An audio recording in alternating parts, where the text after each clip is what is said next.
Hey friends, welcome back to Bible Fun with the Nuns. Today we read Numbers chapter 32. We promise our kids are coming back. Life has just been busy. There's state testing and stuff going on.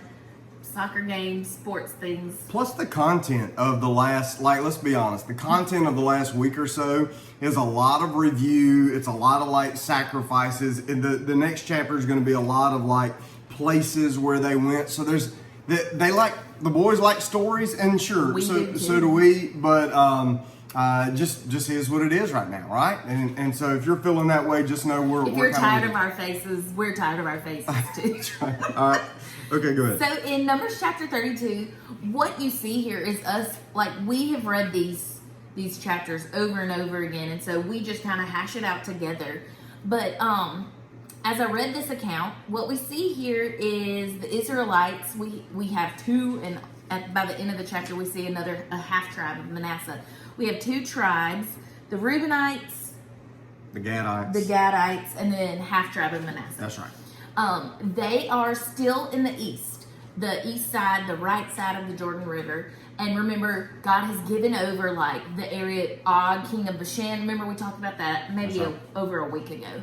And this is that above and beyond. God promised them the promised land, but even on their way, they are conquering territory. And I think these 2.5 tribes, as they're there, they're like, this looks pretty good. My animals seem to like it. Maybe we should stay. And hold on, let me fix my phone. Okay. And so they go to Moses and they say, hey, can we stay here?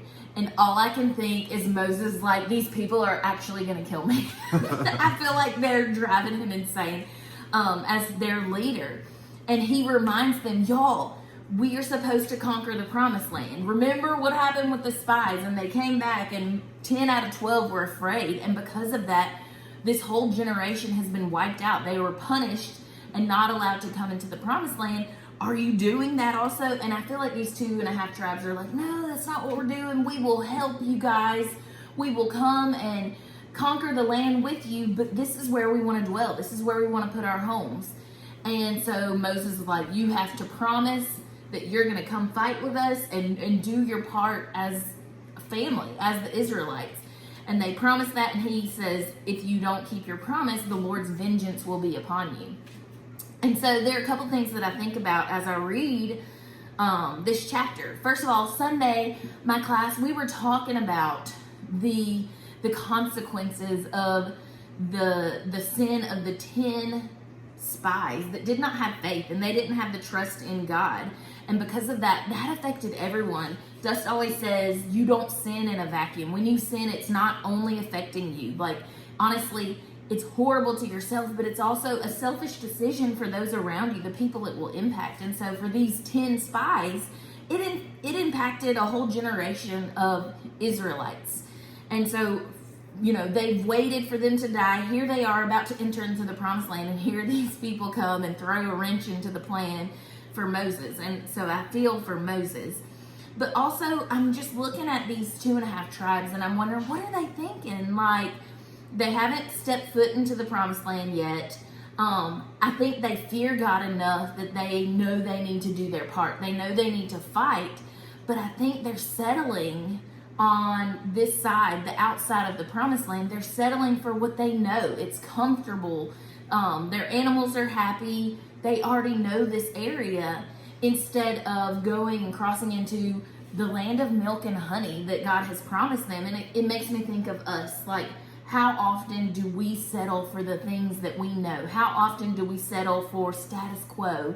Because taking that leap of faith, of obedience, and doing what God calls us to, or living in the full calling that he has for us, that can be fearful. That can be something that's scary, and we get real comfortable in what we already know. I see too many lives held back, and I see God do it, light a spark in a life, and then it seems to be extinguished because of fear, because of comfort, because of people just willing to stay with the status quo. Yeah.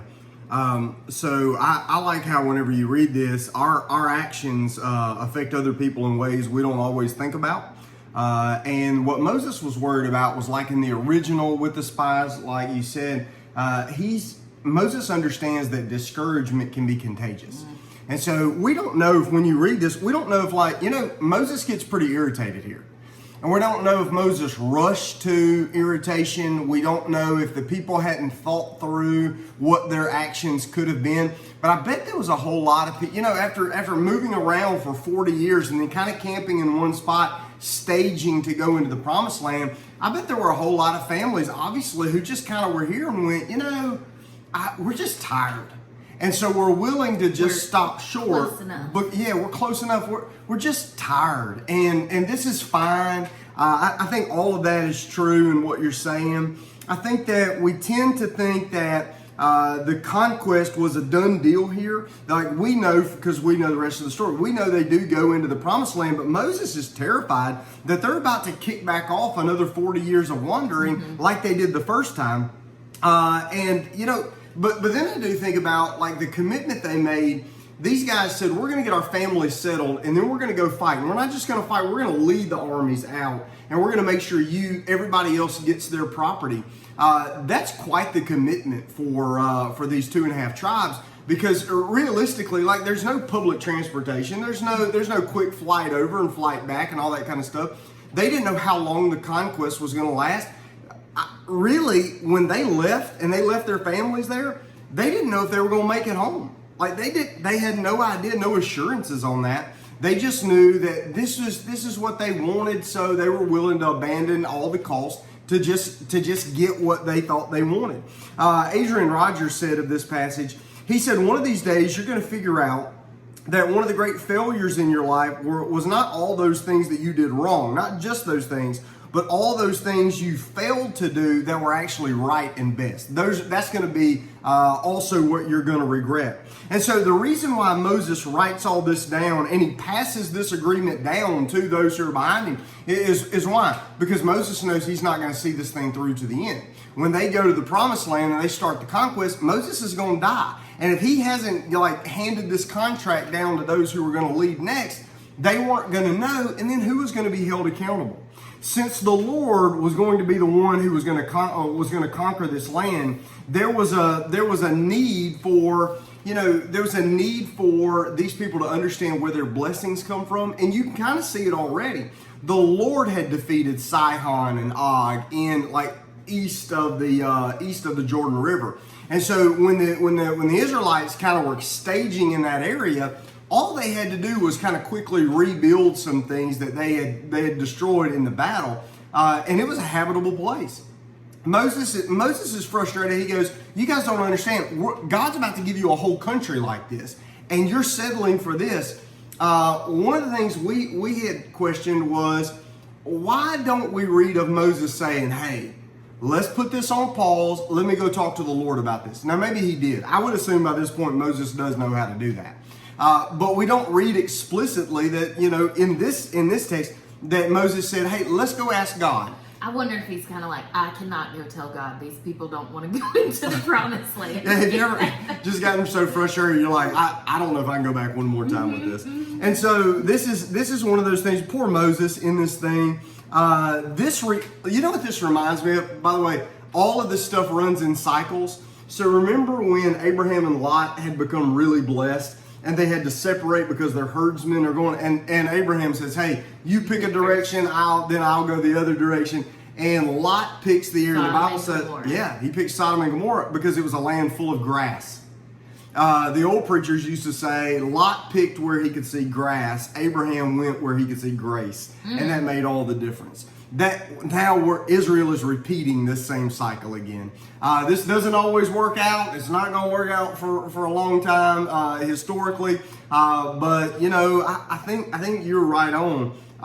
They were comfortable with what they knew rather than ready to still live by faith in what God was going to give them. All right, that's the difference maker. Tomorrow we'll see you in chapter number 33. Hope you're enjoying it. We'll see you then. Bye. You